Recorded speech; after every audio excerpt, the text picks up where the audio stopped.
pique-nique à Noisy-le-Grand. Aujourd'hui, on est avec Michel. Alors Michel, Oui. ce pique-nique-là, c'est quoi et pourquoi on l'a fait? Ah bah c'est pour on fait un petit apéro mensuel. En fait, un apéro des gens de Noisy-le-Grand. Hein. Ouais. En fait, on se rassemble, on est Pour échanger, pour échanger. En fait, on s'est rassemblés sur un point face à la. Qu'est-ce qui se passe là? En fait, c'est grâce à Monsieur Macron. Hein, en fait. Oh, on se rassemble. Parce qu'on ne se connaissait pas sans lui. En fait, il a fait des lois, il a pris des décisions. Et donc, Même si le passe, en rappelant que le pass est suspendu hein, pour le moment. alors, là, on se rassemble parce qu'on fait un peu le bilan. On a eu une année éprouvante Ouais. pour toute la population. Et ici, c'est ceux qui ont fait le choix de résister localement. Ne pas accepter certaines conditions et discriminations, on va dire. D'affirmer notre propre dignité, notre propre capacité à décider de ce qui nous concerne. Et c'est surtout notre liberté Bah oui, c'est ça. de vivre quand. Cette capacité à choisir. Si on nous interdit de choisir, si on dit vous devez prendre ci, vous devez prendre ça, on n'a plus de liberté. Ouais, on n'a pas de choix en fait. Donc c'est ça, nous on dit si, Non, on a toujours le choix. On exige d'avoir le choix. Voilà. Et donc sur un sujet qui était grave, parce qu'en fait, alors maintenant c'est vrai que c'est le sujet, les gens disent mais à quoi vous servez puisqu'il n'y a plus le passé suspendu. Ouais, il sert à quoi? C'est ce que je disais, d'abord il est suspendu. Et, ça ne veut pas dire qu'il... Et des bruits courts, d'autorités qui disent qu'ils vont le remettre à l'automne. Possible. Possible, alors peut-être qu'ils se trompent, ils peuvent se tromper. Hein. Mais ça prouve que c'est latent, donc c'est pas fini. Ensuite, c'est pas fini puisque, anecdotiquement, pour les frontières, si on veut traverser les frontières, eh bien, il faut un certificat vaccinal, test PCR, ouais. Obligatoire. C'est n'importe quoi. Pour prendre l'avion, pour prendre... Ouais. C'est assez horrible. Ça, ils n'ont pas enlevé ça. Et ça, c'est pas enlevé, donc c'est nul. Et ça, c'est pas justifié. Et deuxième point surtout, c'est l'hôpital. En fait, il y a 15 000 soignants suspendus. 17 000 ans. 17 000, oui, 17 ça, 000, officiellement, mais plus parce qu'il y a les infirmières qui sont en arrêt de travail, maladie, congés, etc. On les a pas comptés. En fait, c'est pas comptabilisé. Là, c'est officiellement suspendu, c'est 15 à 17 000. Ouais. Plus les infirmières qui ont 2 doses et qui avaient le certificat Covid et qui maintenant, ça se termine, ils sont obligés d'avoir la 3e dose, donc elles veulent pas, donc il y a une tension sur elles, sur ces soignants. Bref, c'est pas terminé en ce domaine-là. Et en fait, j'invite aussi pour le 9 juin, il y a Josiane et Antonin qui sont en procès à Créteil. Le palais de justice à Créteil. Ouais.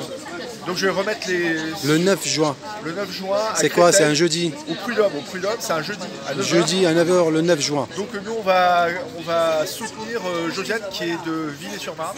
Ok. Qui est du coin quoi. Et qui est suspendu, qui fait un procès à la clinique qui l'a suspendu. Ok, là on fait appel à tout le monde. Voilà. Et pour la soutenir quoi. Vraiment, il y a une partie de la population qui est vraiment. Et en fait, c'est quoi le sujet? Pourquoi elle est suspendue? C'est à cause de passe et elle n'a pas voulu. Elles n'ont pas voulu se faire vacciner, elle est suspendue. Suspension. Automatique, pas de salaire, rien. Ils ne touchent rien pour le moment. Et ça, c'est pas normal. Quoi.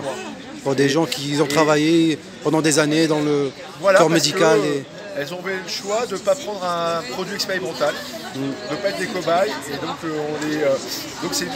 en fait, elles subissent une contrainte qui est complètement illégale dans la mesure où la Constitution, le Code de la santé publique interdit de forcer de contraindre les gens à prendre un produit. Donc là, il y a manifestement une contradiction que l'État a considéré comme anecdotique. Mais c'est à l'instant, comme ils ont tout le pouvoir, ils peuvent arbitrer la loi comme ils l'entendent. Ouais. Mais auront-ils le pouvoir au moins pendant 20 ans? C'est-à-dire que si c'est une affaire grave au niveau légal, l'État actuellement a fait ce choix-là, mais peut-être que dans 3, 4 ans ou 5 ans, celui qui aura les rênes de l'État pensera autrement. Voilà.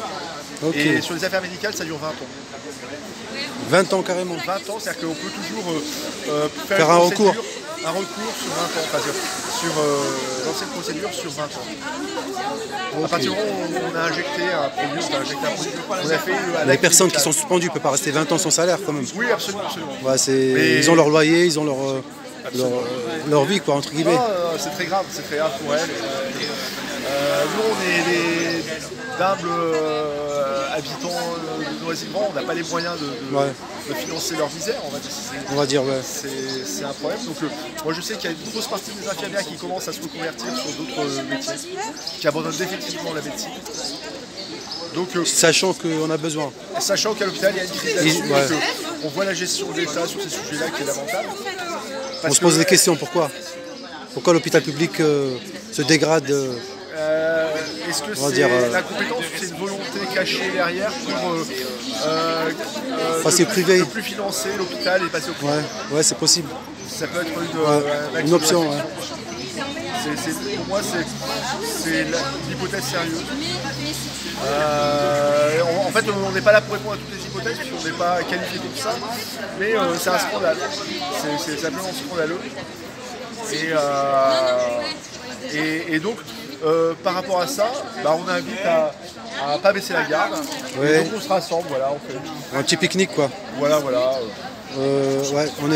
Rappelons qu'on est à Noisy-le-Grand. Oui, c'est ça. Dans le 9-3. Exactement. Ouais. On est toujours là. On fait un petit pique-nique avec les amis et on partage un moment agréable, quoi. C'est ça, voilà. Convivial. Créer du lien local. C'est ça aussi l'objectif, c'est on prépare la rentrée. Comment on prépare bien la rentrée? C'est en se connaissant, en échangeant. Parce que si on se connaît, en fait, on sera beaucoup plus réactif et intelligent par rapport, on pourra s'adapter plus facilement à d'éventuelles mesures ignobles. On peut trouver des solutions, on peut trouver des moyens pour trouver. C'est-à-dire que si on a un interdit quelque part, on va s'arranger légalement pour trouver collectivement une solution pour s'en sortir un petit peu, quoi. Si la personne reste seule, malheureusement, donc on s'adapte. L'idée, c'est de s'adapter à toutes les situations, à ces circonstances. Voilà. Et donc c'est une ambiance, une bonne ambiance en fin de compte. Ouais. T'en penses quoi, Jalal? C'est vrai que au départ on pensait que c'était casse-gueule, mais en fait ça marche bien, quoi. Oui, non, mais après les gens sont en fait aiment bien créer des liens. Parce qu'on n'a pas changé, on a gardé toujours la ligne droite, quoi. Exactement. La ligne droite, toujours, on va dire... cet axe, c'est-à-dire que nos droits fondamentaux, on défend. Tout simplement. En fait, on n'est pas là pour... on n'a pas d'ambition. Notre ambition, le groupe n'a pas d'autre ambition que de défendre ses droits fondamentaux. Donc des droits légitimes. En fait, on défend notre bon droit, comme on dit. Tout simplement, ouais. C'est pas... Et donc, à partir de là, c'est vrai que c'est une atmosphère qui est... paisible et convivial. En fait, les gens, c'est des bonnes bases pour s'entendre. Okay. Voilà. Donc, après, c'est vrai qu'on fait la fête alors que les soignants suspendus... c'est pas une fête. C'est pas une fête. Ouais. C'est une rencontre, quoi. C'est une occasion de convivialité. Échanger, parler sur beaucoup de sujets, quoi. Mais c'est pas une fête. Et donc on invite les nouvelles personnes qui seraient intéressées pour échanger. C'est la période actuellement pour échanger avant que les temps soient plus durs. Voilà. Parce que le relâchement là, on ne sait pas derrière ce qui nous attend, on va dire. Il y a un relâchement partout dans toutes les, on va dire, c'est normal parce que c'était... Les gens ils sont fatigués, ils ont vécu pendant 2 ans du confinement, le masque, l'interdiction, le pass. C'est clair qu'on ne peut pas en vouloir aux gens qui se relâchent. Après, c'est vrai. Ça, c'est que les gens se relâchent. Ils ont besoin, les gens, de respirer, de faire des activités qu'ils n'ont pas fait pendant 2 ans, ou de sortir, ou de voyager. Ça fait 3 ans qu'ils n'ont pas voyagé, ou 2 ans qu'ils n'ont pas voyagé. C'est normal, c'est voir la famille, voir les amis, voir... Le relâchement est normal. Ouais, normal, ouais. Normal. Donc nous, on ne met pas la pression, et à un moment, oui, ça, il va falloir...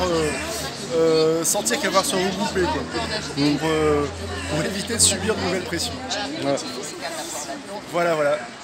Ok, merci Michel. Très bien, pour l'info. Voilà. un petit partage de quelques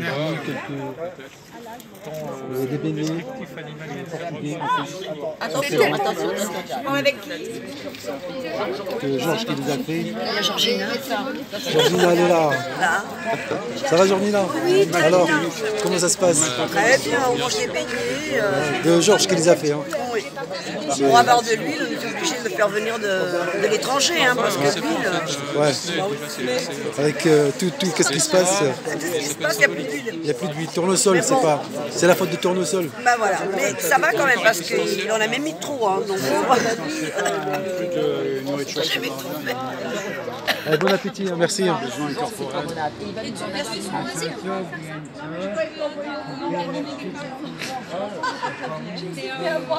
Je crois qu'il leur a envoyé un truc tout à l'heure.